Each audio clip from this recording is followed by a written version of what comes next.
Bonjour à tous. Aujourd'hui, je vais vous parler des nuls et des null pointer exception en Java. Je me présente, je suis Alexandre Navarro, je travaille chez BNP Paribas. Ça fait plus de 20 ans que je fais du Java. J'ai fait globalement que du software et dans une banque d'investissement. Alors, mon exception préférée, c'est null pointer exception. Je suis tellement fan que j'ai mis un t-shirt. Et en fait, bon, plus sérieusement, le Java, quand il est arrivé, le vrai changement, ça a été le fait par rapport au C++, la safety du langage, notamment au niveau mémoire. Mais durant ces années, moi j'ai toujours eu un peu du mal avec tout ce qui était nul et surtout null pointer exception en fait, et la gestion du nul en Java. Donc on va essayer de voir dans cette présentation qu'est-ce qu'on peut faire pour éviter les NPE. Alors on verra quelques commandements. D'abord plutôt des bonnes pratiques et ensuite un vérificateur à la compilation. La première bonne pratique, c'est si vous avez un objet avec pas mal de sous-objets, utilisez le optional of nullable, comme à gauche. Attention, quand vous faites le OR else sur le of nullable, ça doit être quelque chose de constant. Si vous refaites quelque chose derrière, en fait, ça va être évalué avant, parce que c'est en dehors de l'optional. Donc si vous faites ça, il faut bien faire or else get, et il faut passer un supplier.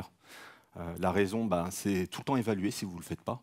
Deuxième raison, si vous avez un null pointer sur votre or else, vous allez quand même l'avoir, même si c'est passé dans le première partie. Pareil sur les streams, faut faire attention quand vous faites stream map, map, map. Ce n'est pas le même map que les optional. Donc si vous avez un doute sur le fait que potentiellement vous avez des champs optional, il faut refaire un optional of nullable de votre objet. Donc ça, c'était le premier commandement. Le deuxième, c'est essayer d'utiliser des instances empty ou neutres de vos objets. Alors, ce n'est pas toujours possible, mais quand vous utilisez des conteneurs, typiquement des listes, des empty lists, des empty maps, quand vous avez optional, empty optional, ou des éléments neutres. Ce n'est pas toujours possible, mais si c'est possible, ou si vous créez des nouveaux objets, ou c'est possible, essayez de faire ça pour ne pas avoir de nul. Troisième point, troisième commandement, vous allez essayer d'initialiser complètement vos objets. En fait, historiquement, on avait beaucoup de Java Bean avec des setters, getters, et historiquement, on disait il faut faire des objets immuables, c'est mieux. Et souvent, la raison, c'est c'est thread safe. Moi, dans plein de cas, je n'ai pas besoin de la thread safety, et je ne comprenais pas forcément pourquoi on avait besoin de ça. Le problème, c'est que si vous faites des setters, en fait, votre objet, il va muter, et à un moment donné, il ne sera pas valide. Si vous, à la création, au moment du constructeur, ou via des builders, vous vous débrouillez pour qu'il soit complètement valide à la fin, c'est vraiment bien, vous n'allez pas avoir de nul potentiel nul. Attention aux builders. En Java, malheureusement, on est obligé de faire des builders, on n'a pas les types paramétrés. Et si vous utilisez un builder assez classique type Lombok, en fait, rien ne vous garantit à la fin que votre objet est complètement initialisé. Vous devez utiliser ce qu'on appelle des stage builders. Donc en Java, il y a une petite lib qui s'appelle Jilt qui permet de faire ça. Et ça vous force, en fait, vous ne pouvez pas avoir votre objet mal initialisé. Quatrième point, il faut valider vos objets en entrée le plus tôt possible. Donc typiquement, si vous avez des services REST, utilisez bin validation, Jakarta validation, ou essayez de checker vraiment au plus tôt vos objets, s'ils sont nuls ou s'ils sont valides. Dernier point, c'est vous testerez votre code. En fait, naturellement, si vous avez une bonne couverture de test, 85, 90, voire 100% de coverage, statistiquement, vous aurez moins de NPE en fait. Donc, testez votre code. Alors maintenant, on va un peu plus rentrer dans le sujet et regarder comment les NPE sont gérés dans des langages récents. Donc, je prends deux langages récents, Rust et Kotlin. Donc, c'est des langages qui datent des années 2000, au milieu des années 2000, et popularisés dans les années 2010, au milieu des années 2010. Alors Rust, pour les gens qui ne connaissent pas, c'est un peu le successeur du C++ au niveau perf natif, mais il a cette caractéristique d'être très safe, notamment en mémoire, mais pas que en fait, au niveau du threading, des choses comme ça. Et qu'est-ce qu'ils ont fait eux? Ils ont été assez extrémistes par rapport à ça. il n'y a pas de nul, il n'y a pas d'exception. Donc, les null pointer exception, vous n'en avez pas en Rust. Qu'est-ce qu'ils font? En fait, ils font un option, donc l'équivalent en Java de optional, et résulte qui serait l'équivalent d'un try pour les gens qui connaissent dans Waver. Donc en gros, un objet avec le résultat plus potentiellement un objet d'erreur à côté. Et tout ça, c'est vérifié à la compilation. Si on regarde dans Kotlin, Kotlin a une approche un petit peu différente, ça vient plus du monde Java. Ils ont un système de type plus poussé qu'en Java, et notamment, ils ont un type, on peut lui dire, par défaut, il est non nul. Si vous mettez un point d'interrogation derrière, il devient nullable. Et si vous avez un point d'exclamation, c'est unspecified, on ne sait pas. Ça peut changer en fait, en réalité. Vous avez réellement ça que quand vous utilisez des libs Java en Kotlin. Et ensuite, qu'est-ce qu'ils font? Ils checkent à la compilation si c'est valide ou si ce n'est pas valide ce que vous avez fait. Et si vous avez un champ nullable que vous appelez sans checker, il va vous le dire. Donc la question, c'est est-ce qu'on ne peut pas faire la même chose en Java en fait? Et le dernier commandement, tu utiliseras un vérificateur de NPE à la compilation. Il en existe plusieurs en Java. Alors Spotbug, c'est assez basique. Il fait des choses, mais c'est assez basique parce que c'est basé sur le source code. Il y a Checker qui est un annotation processor. C'est juste pour vous dire. C'est un peu le même style de choses que Nullaway. C'est juste pour info. Et il y a Nullaway, le sujet de la présentation. Alors qu'est-ce que c'est Nullaway? Alors c'est un annotation processor. Qu'est-ce que c'est un annotation processor pour les gens qui ne connaissent pas? Grosso modo, c'est un espèce de plugin que vous mettez à la compilation pour le compilateur. Et généralement, on l'utilise dans deux cas. Souvent, c'est très utilisé en Java pour générer du code. Typiquement, Gilt pour générer des builders. Hibernate génère tout le métamodèle, le schema métamodèle à partir de vos entities. Pojo Builder génère des builders, vous avez pas mal de choses comme ça. Ça, c'est une façon d'utiliser ce qu'on utilise très souvent en Java. Il y a une autre chose que vous pouvez faire avec les annotation processors, c'est sortir des warnings ou des erreurs en fait, à la compilation. Et Nullaway, c'est ce qu'il fait, et il est basé sur error prone. Donc, error prone, c'est un checker de violation basé sur un annotation processor, mais c'est aussi un framework où vous pouvez venir enrichir les violations. Et Nullaway, c'est un plugin à error prone. Alors, comment ça marche, Nullaway? En fait, vous allez dire globalement où sont vos nuls ou les non-nuls des champs. Par défaut, ce que fait Nullaway, c'est qu'il demande à ce que vous mettiez un @nullable sur vos champs qui sont potentiellement nullables. Après, il se base sur JSpecify. Vous pouvez utiliser les autres annotations. Il y en a plein d'autres. C'est un peu la foire entre JavaX, Jakarta, JetBrains, FindBugs, SpotBugs. Clairement, je vous conseille d'aller vers JSpecify. C'est la norme maintenant. Les gens commencent à l'utiliser chez Spring, tout ça, et ça a été vraiment pensé. En réalité, JSpecify, il y a 4 annotations. Dans le cas de Nullaway, vous n'êtes pas forcément obligé d'utiliser les 4 annotations, mais vous avez nullable pour dire si c'est nul, potentiellement nul, non nul si c'est non nul. Null marked, ça veut dire que vous le mettez généralement au niveau de votre package et vous allez en fait marquer tous ceux qui sont nullable et les autres sont considérés non nullable. Et null unmarked, c'est le contraire. Qu'est-ce que vous avez besoin d'annoter? Vous avez besoin d'annoter tous vos paramètres de méthode et de constructeur. Ça, c'est la première chose. Deuxième chose, le retour de vos méthodes. Et dernière chose, vos champs. Nullaway, il y a pas mal de configurations. Vous n'êtes pas obligé d'avoir plein de configurations. J'ai juste mis quelques exemples. Vous n'avez pas besoin de voir tout ça, mais globalement, il y a énormément de configurations possibles. Et si vous devez exclure des packages, exclure des classes annotées d'une certaine manière, inclure certains packages, vous avez vraiment toutes les possibilités que vous voulez. Là, c'est une configuration assez classique de Maven, enfin de Nullaway dans Maven. Ce que vous pouvez voir, en fait, globalement, vous venez au niveau du compilateur mettre des options. Donc vous allez activer error prone, ensuite vous allez activer Nullaway.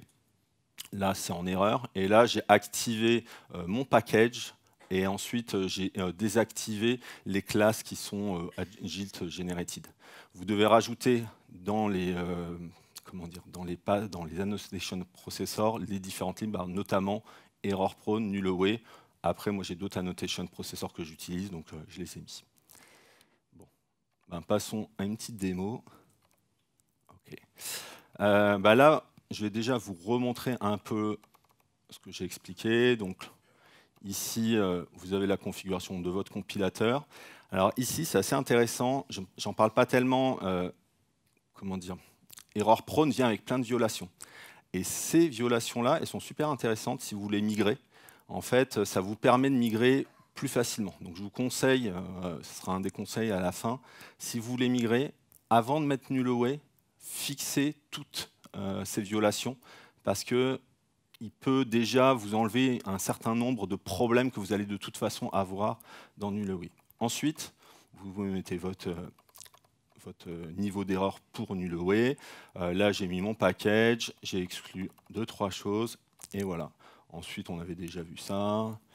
Et après, on va juste regarder les dépendances. Donc, j'ai specify en dépendance, provided, et puis voilà. J'ai la même chose en Gradle. Il y a un plugin. Alors, bon, j'ai utilisé, je ne le conseille pas forcément parce qu'il n'est pas très... l'extension qu'ils ont fait est un peu particulière, vous ne pouvez pas forcément bien commoniser, mais bon, je le montre. Ici, vous devez mettre vos dépendances error prone. Ensuite, vous avez votre gspecify ici. Et ensuite, la même type de conf derrière. Okay. Donc là, je vais vous montrer un peu de code.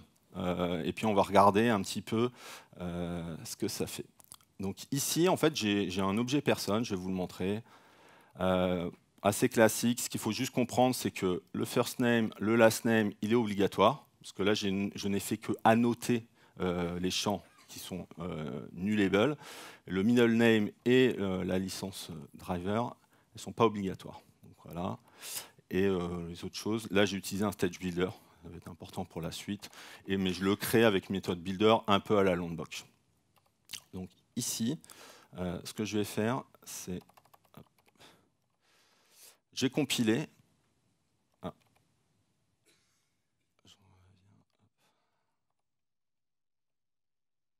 Désolé. J'ai compilé. Donc en fait, ce que je fais, c'est que je crée une personne et je mets nul dans le first name. Donc on va voir ce qui va se passer. Je compile. Et là, il n'est pas content. C'est assez logique. En fait, il vous dit, bah non, en fait, vous passez nul votre premier champ et c'est obligatoire. Donc voilà, c'est ce que va faire globalement null away, c'est checker ce genre de choses. Puis on va en essayer plusieurs. Ici, je crée une personne. Mais là, en fait, c'est un peu particulier. Donc là, je vais vous montrer ce que c'est vraiment les stage builders. Et là, vous voyez, en fait, vous n'avez que first name. Vous n'avez pas la méthode build. Vous n'avez pas les autres méthodes. En fait, vous êtes obligé de faire first name en premier et ensuite last name. Et c'est seulement après last name, après tous les champs dans l'ordre obligatoire, que vous pourrez faire build où vous pourrez mettre vos champs optionnels. Donc là, ça vous garantit qu'à la fin, votre personne, en théorie, elle est valide. Donc on va le compiler. Mais là, j'ai fait un petit peu le malin. J'ai quand même mis dans first name nul. Et bien là, il est toujours pas content parce que il me dit, j'ai pas le droit de passer nul. C'est assez logique en fait. Troisième exemple.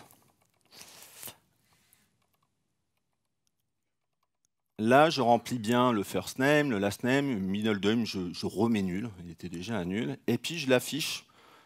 J'affiche la valeur dans un système println.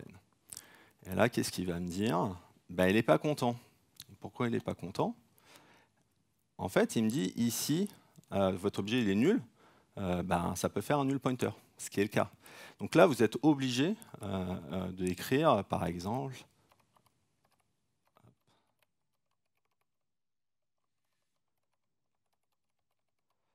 vous êtes obligé de checker. Là, je refais, je recompile, et là, il est content.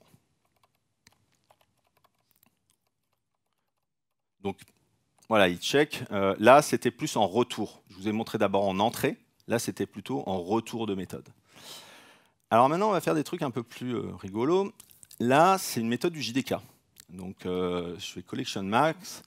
Et en fait, collection max n'accepte pas nul en entrée. Il faut avoir une collection non nulle. Et qu'est-ce qui va se passer? Et bien là, il dit rien. Pourquoi il dit rien? Ben en fait, dans le JDK, c'est pas annoté. Et donc, en fait, il ne peut pas savoir que collection.max accepte un nul. Voilà. Donc, il faut que ce soit annoté. C'est pour vous montrer qu'il faut que ce soit annoté. Et puis là, je vais faire un truc un peu pareil. Je vais faire optional of nul. J'espère que vous savez, il ne faut surtout pas faire ça parce que ça fait un null pointer exception. Il faut faire optional of nullable de nul. Si vous faites off, vous êtes obligé d'utiliser un objet non nul. Et là, je fais ça. Et là, ça fail. Là, c'est un peu étrange. Là, il le sait. Et c'est dans le JDK. Alors, en fait, ce que fait nullAway, il a endure un certain nombre de méthodes. Même si le JDK n'est pas annoté, il a mis en dur optional of quelque chose, il faut que ce soit non nullable. Donc il a un certain nombre de méthodes du JDK, de Guava, de Spring, souvent des méthodes utilitaires. Il en a quelques-unes. Pas beaucoup, mais il en a. Et là, j'ai pris une méthode de string utils qui vient de Spring. Et si on regarde la méthode, alors, un truc important, c'est le code de Spring actuel. Donc c'est un point important. On voit qu'il est annoté @nullable. Okay, mais c'est un @nullable de chez Spring qui hérite de la JSR 305, je crois. Et ils disent, en entrée, vous avez le droit d'avoir nullable, et en sortie, vous avez nullable. Il faut savoir que Spring, si vous prenez la milestone, ils ont migré vers JSpecify. Et là, on va voir ce qui se passe. Donc là, je récupère cet objet, et puis je lui dis, tiens, fais-moi un toString dessus. Et là, il n'est pas content. Alors pourquoi il n'est pas content?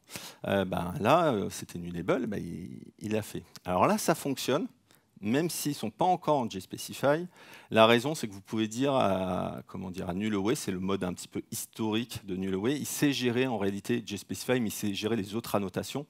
Et si vous lui dites en plus dans les packages que vous avez annotés, vous lui dites qu'il y a Spring, en fait, ça fonctionne déjà. Donc ça, je trouve ça super intéressant. Ça fonctionne déjà et ça fonctionnera encore mieux dans la prochaine version de Spring. On a fait le tour, on revient. Alors, sur le retour d'expérience. Donc moi, ça fait, sur du vrai code de prod, ça fait 8 mois, un peu plus de 8 mois que j'ai mis sur notamment un microservice et puis plusieurs libs liés à ce microservice-là. Pour vous donner, ce n'est pas un truc énorme, ce n'est pas 200 000 lignes de code, mais c'est quand même quelque chose qui doit avoir, on va dire, 10-15 000 lignes de code. Le premier truc, gros avantage que je vois, c'est qu'il vérifie vraiment les NPE. Plein de NPE. Pour info, moi sur mon projet, mais ça a dû me faire peut-être 2000 erreurs quand je l'ai activé. Donc vous voyez, 10 000 lignes de code, 2000 erreurs. Voilà. Pour info, sur 10-15 000 lignes de code, j'ai passé, je pense, entre 5 et 7 jours de dev complet à fixer. En fait. Et dans toutes ces erreurs-là, il y en avait à peu près une dizaine où j'ai fait « Ah ouais, c'est vraiment des bugs que je n'ai pas pensé, en fait, qui pouvaient vraiment arriver. » Donc ça, c'est vraiment le truc bien.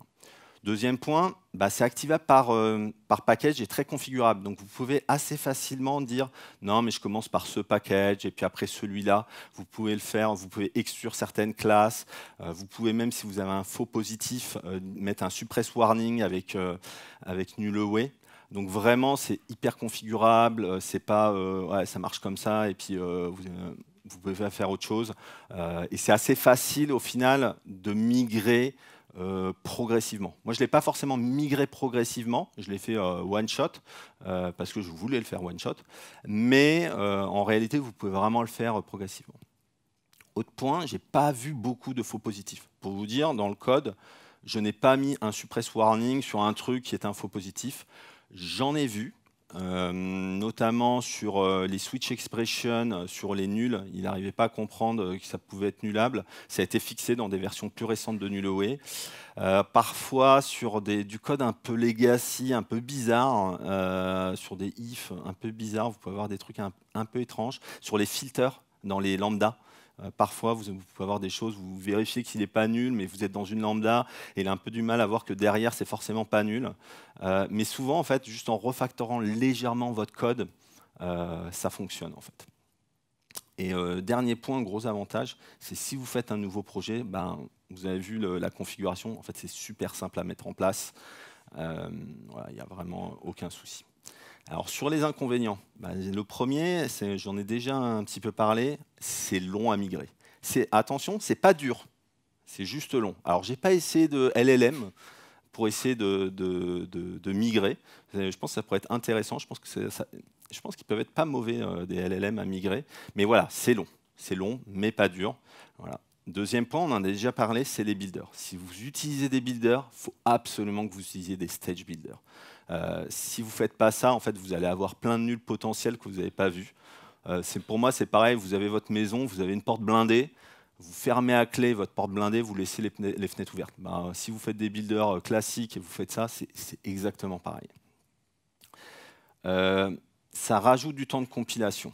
Alors, je vais vous donner, moi, de façon expérimentale, voilà, en testant un petit peu.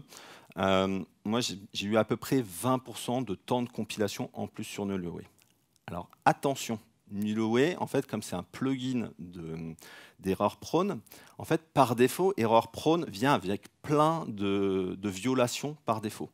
Et en fait, il ne vous désactive pas toutes les violations, par défaut, il y a tout ça. Et en réalité, si vous activez juste erreur prone sans aucune option, en fait, vous avez à peu près plus 50% de temps de compile. Donc en fait, si vous mettez le truc par défaut et vous activez juste NullAway en plus, sans désactiver toutes les violations par défaut d'erreur prone, en réalité, vous avez plus 70% de perf en moins de temps en plus. Si vous activez toutes les violations erreur prone, vous êtes à plus 100%. Vous perdez... Donc c'est beaucoup. Mais d'un autre côté, dans les builds Java, souvent, ce n'est pas forcément le build, la compilation pure qui prend du temps, c'est souvent tous vos tests et l'exécution de vos tests. Donc, c'est à tempérer, en fait. Un point qui m'a un peu gêné, c'est ça ne vérifie que le code annoté, et notamment aussi les dépendances. Ce qui fait que si vous avez beaucoup de dépendances, moi j'étais dans le cas d'une application finale. Donc j'utilise du Spring Boot, du Hibernate, la totale, quoi. Enfin, du Spring Data, plein de choses, quoi. Et si le code des dépendances est bien annoté, comme Spring, vous allez en voir. Mais si vous utilisez des libs qui ne sont pas du tout annotés, vous n'allez pas les voir. Pour l'anecdote, en fait, j'ai migré tout le projet. Je le push en dev, super fier de moi et tout. Le lendemain, j'ai une billet qui m'appelle, il me dit « Ouais, j'ai trouvé un bug et tout, tiens, je t'envoie la stack trace, null pointer exception. » J'étais fou. Je me dis « Non, mais je viens de passer 7 jours à tout migrer, machin, et je prends null pointer le lendemain. » Bon, c'était en dev, c'était pas en prod. Et en fait, ce qui s'est passé, c'est simplement qu'en fait, j'utilisais une lib de modèle et j'avais pas activé le NullAway sur la lib de modèle. Et j'avais activé que le NullAway sur mes propres classes et mes propres packages, en fait. Donc, j'étais un peu... Voilà, c'est bien. Le problème, c'est qu'aujourd'hui, c'est pas exhaustif. C'est ça qui me...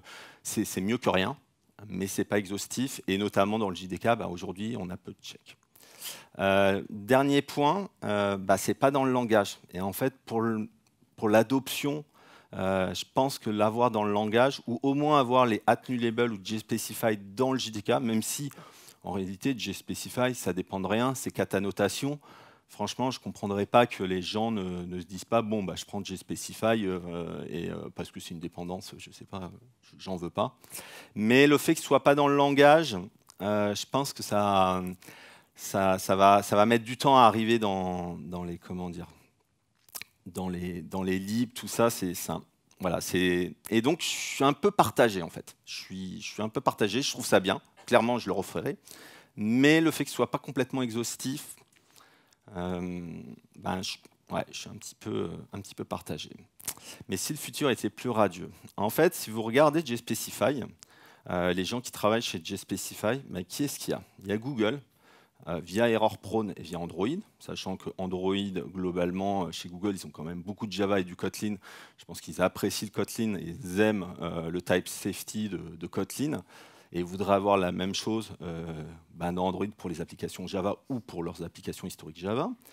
Il y a du Spring, qui est quand même le framework Java que tout le monde utilise. Il y a les checkers, tout ce qui est PMD, Sonar. Il y a IntelliJ, donc pour faire aussi des checks dans l'IDE. Et puis Oracle.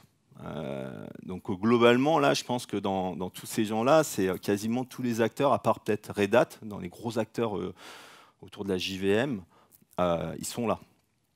Et en fait, il y a un projet, sans doute que vous connaissez, c'est Valhalla, c'est un projet qui a commencé il y a plus de 10 ans, et dont le but, globalement, c'est d'avoir, en gros, une array de int fonctionne, une liste de integer fonctionne à la vitesse d'une array de int, ce qui n'est pas le cas aujourd'hui en Java. Donc ils ont ça. Et en fait, ils ont eu une problématique. En fait, pour modéliser les value types, s'il n'est pas nullable, s'il est non nullable, il n'y a pas de souci, vous mettez directement la représentation mémoire. Mais s'il est nullable, c'est plus problématique. Vous pouvez avoir exactement la représentation mémoire.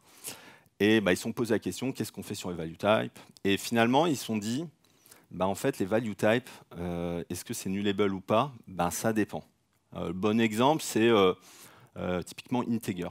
Integer et datetime. Integer, dire que c'est 0, que la valeur par défaut c'est 0, que c'est pas nul, ça paraît assez logique et ça peut être non nullable. Mais par contre, datetime, dire que le truc par défaut c'est 1er janvier 1970, je ne suis pas sûr que ce soit la meilleure solution. Donc il y a une JEP qui est en preview, qui sera effectuée a priori après les value types en Java, et qui explique globalement, pour l'instant, ça risque peut-être que ça va changer, où l'ancien système sans point d'interrogation ou point d'exclamation dit que c'est le unspecified string. On ne sait pas ce que c'est. C'est peut-être nul, c'est peut-être non nul. Ça peut changer. Le point d'interrogation voudrait dire que c'est nullable. Et le point d'exclamation veut dire que c'est non nul. Alors, en conclusion, première chose, il y a pas mal de bonnes pratiques que je vous ai données. Et en fait, c'est assez rigolo. Elles viennent globalement du monde fonctionnel, à appliquer des fonctions sur des objets empty ou neutres, initialiser vos objets complètement et qu'ils soient immutables. Donc, c'est pas mal de bonnes pratiques. Utiliser, c'est déjà une bonne chose. Deuxième chose, c'est un call for action pour vous, en fait. Essayez NullAway comme vérificateur. Sur les nouveaux projets, franchement, il n'y a pas de raison de ne pas essayer. Vous pouvez le mettre, c'est facile à mettre. Il n'y a vraiment aucune raison de ne pas commencer. Sur les legacy, comme j'ai déjà un petit peu expliqué, le premier truc, c'est mettez ErrorProne et fixez toutes les violations qui sont nullable, et vous les fixez au fur et à mesure. Vous en faites une, vous faites tout votre code. Vous en faites une deuxième, vous faites tout le code. Déjà, fixez ça. Et ensuite, vous activez NullAway avec un ou n package, et puis après, au fur et à mesure, vous élargissez. C'est vraiment une stratégie possible à faire. Et donc, voilà, c'est une bonne stratégie. Des liens donc, à gauche si vous voulez voter pour la présentation, si elle vous a plu. Et si ça ne vous a pas plu, vous votez aussi, il n'y a pas de souci. À droite, il y a le lien de la présentation et du GitHub. Donc avec tout, vous pourrez regarder tous mes liens, LinkedIn, machin. Donc si vous voulez, je ne poste pas grand-chose, mais vous pouvez me prendre. Si vous voulez, je peux prendre peut-être une question, parce qu'il reste 45 secondes. Et de toute façon, je vais être au stand BNP Paribas après. Donc si vous avez plein d'autres questions, vous n'hésitez pas à aller au stand, ou si vous me croisez d'ici vendredi soir ou sur les réseaux, il n'y a pas de problème pour que je réponde à vos questions. Est-ce qu'il y a une question? Pas de question? Tout était clair. Ah, il y a une question là.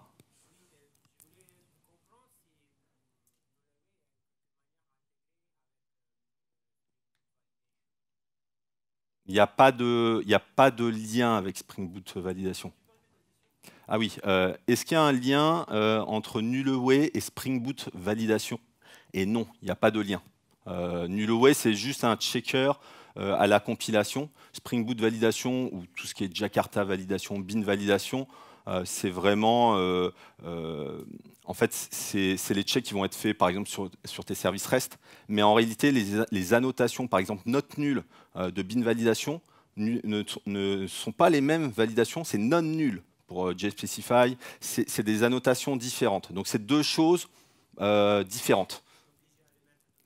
Oui, tu es obligé de mettre les annotations bin validation pour que ton Jakarta validation fonctionne. Et après, tu mets les annotations JSpecify avec soit par package, la totale ou des choses comme ça. Bon, je suis dans le rouge. Donc, si vous avez des questions, je serai au stand de BNP Paribas. Merci.